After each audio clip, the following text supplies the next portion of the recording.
I'm Nick from Boxcar Marketing with your marketing tip for today, and it is a walkthrough of some of the standard reports in GA4. So I will share my screen and we'll get started.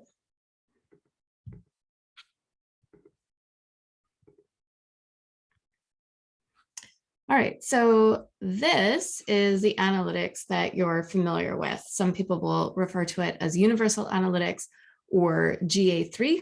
I like calling it Universal Analytics because then when I talk about GA4, I'm thinking about GA4 as a completely different tool. The way that data is collected is very different. So in fact, it's good to just think about it as a separate tool, something new that you're going to learn, rather than trying to bring over reports in Universal Analytics or think that it is the same. So I'm just using the Google Merchandise Store demo account, and I want to call out a couple of the things, a couple of the reports in Universal Analytics that you're familiar with. One would be the campaigns report. So that's where we look at email marketing, Facebook ad campaigns, Google ads, all of that traffic appears in these reports. If you have e-commerce installed, then you're also able to look at conversions by campaign. And then also you might have set up different goals. So on your website, it might be a newsletter sign up or a login, create a member. The other report that we're familiar with in Universal Analytics is the events report. So in Universal Analytics, we had to create custom events, interactions with the content that we wanted to track, like file downloads or video views. Some people, especially on Shopify sites, will see enhanced e-commerce. And in Universal Analytics, we had this idea of category, action, event, and label. So with Google Analytics 4, GA4, data gets tracked. Any interaction with content is considered an event. And there are lots of things that are automatically tracked. When you set up your GA4 account in the settings, you toggle on many of these events. So we'll flip over and look at the Google Merchandise Store, but the GA4 version of that account. So in the sidebar, you'll see that we have 4 sections here. Maybe in the future, there'll be more, but right now we've got 4 reports.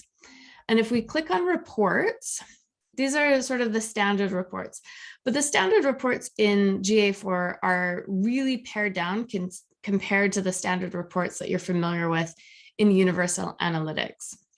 So if you haven't been collecting your GA4 data for long, this section of reports is going to look a little bit sparse. But if you've installed GA4 and you're running it in parallel to Universal Analytics, which is sort of the recommendation at the moment, then you should have at least the default 28 days worth of data.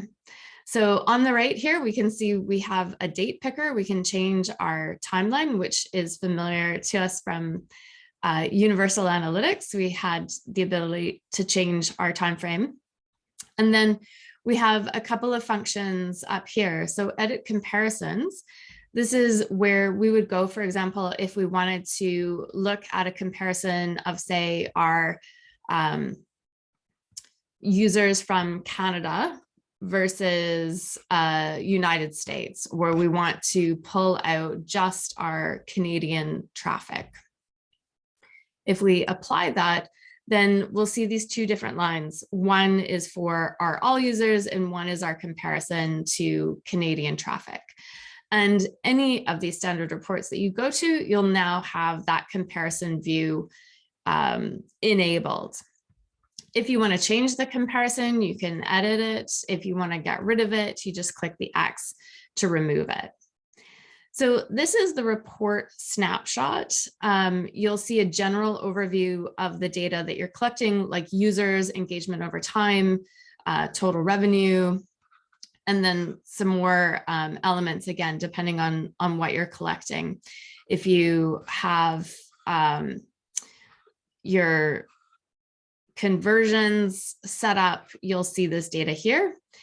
that's a bit of an advanced setup still, getting e-commerce conversions tracking. So this section for you might be blank for now, but you'll see there's a number of widgets that you can familiarize yourself with.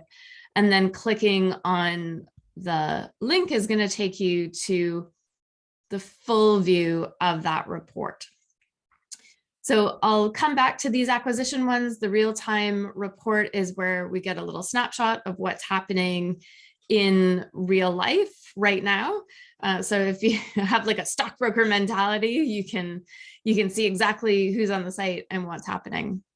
In Universal Analytics, this was showing us only the last 5 minutes. In GA4 real-time reports, we're getting the last 30 minutes.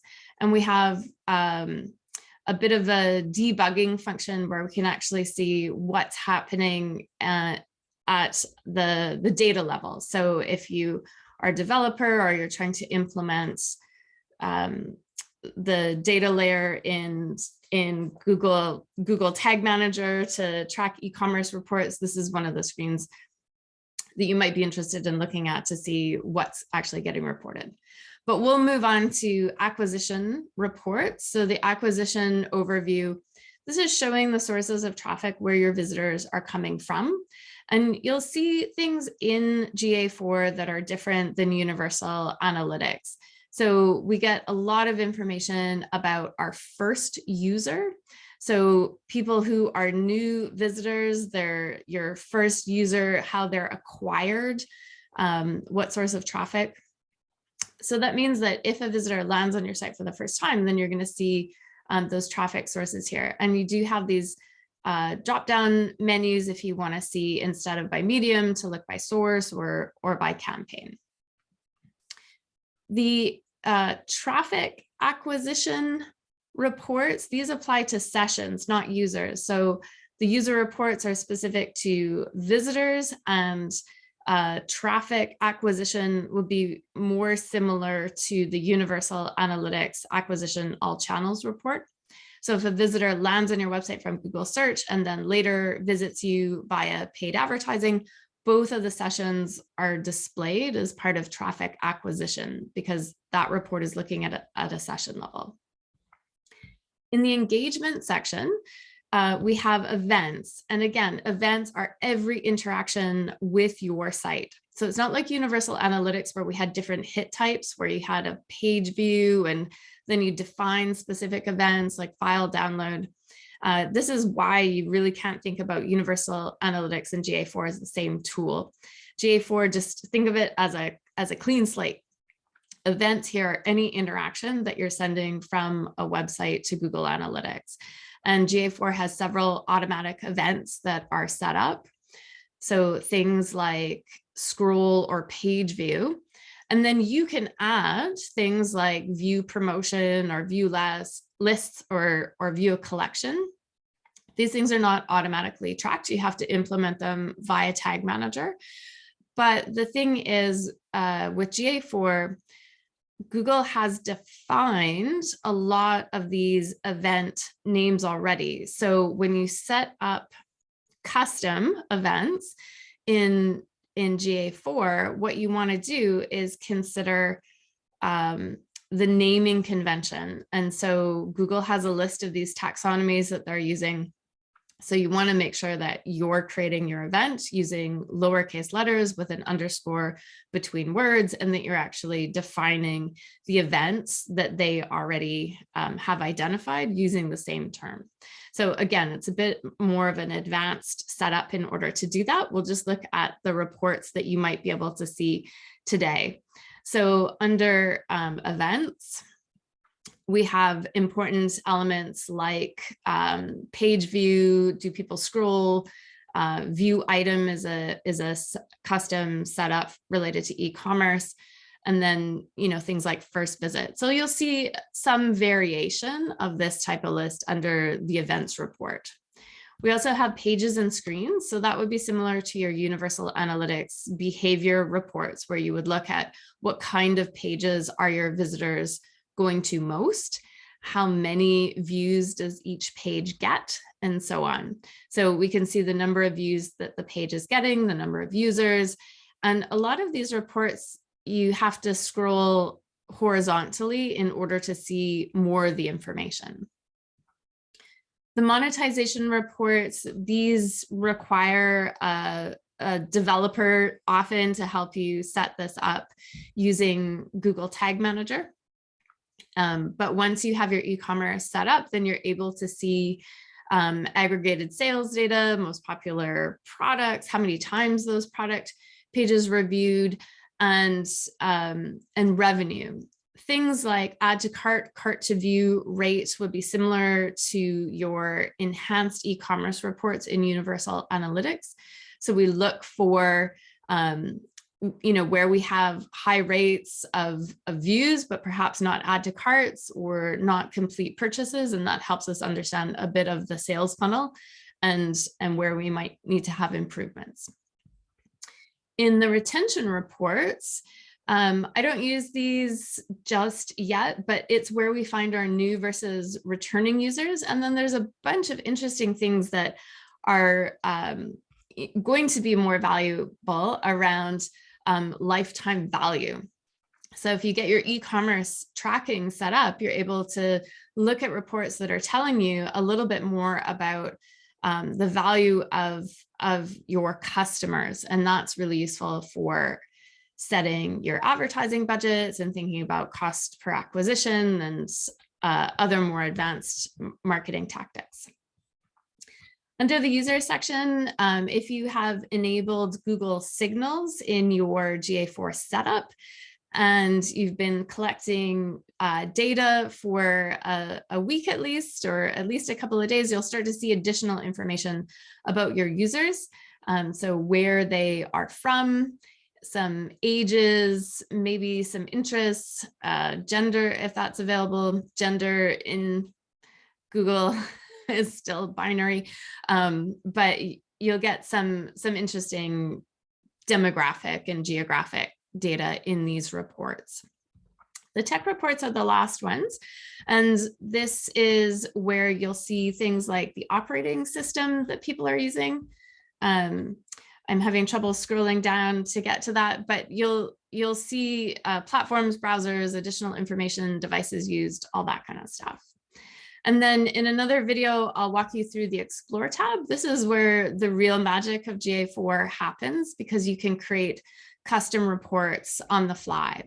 So there are a bunch of different data analyst techniques where you start by thinking about the data visualization you want. Do you want a free form, which is sort of the tables that we're familiar with? Do we want a funnel exploration? This is a really improved, exciting feature of GA4, and path exploration. So sometimes we want to know, how did someone get to purchase, and we can follow that path backwards. Or we want to see when people land on a certain page as part of a campaign, what do they do next? So the path exploration reports do that. But all of these are really created in a manual way. So if you get familiar with the standard reports, you'll start to recognize the new names for some of these segments and dimensions. So we have all of our variables here. We can add things that are missing.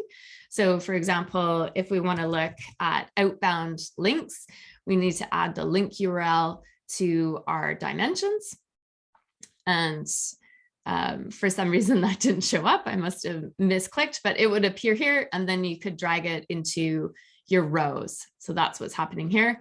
Column, maybe we don't want our columns broken down by device category. We can delete that and just see number of active users from each of those cities. We can create filters. So all of those reports are generated on the fly, which means my recommendation is to start out by looking at the Reports Snapshot.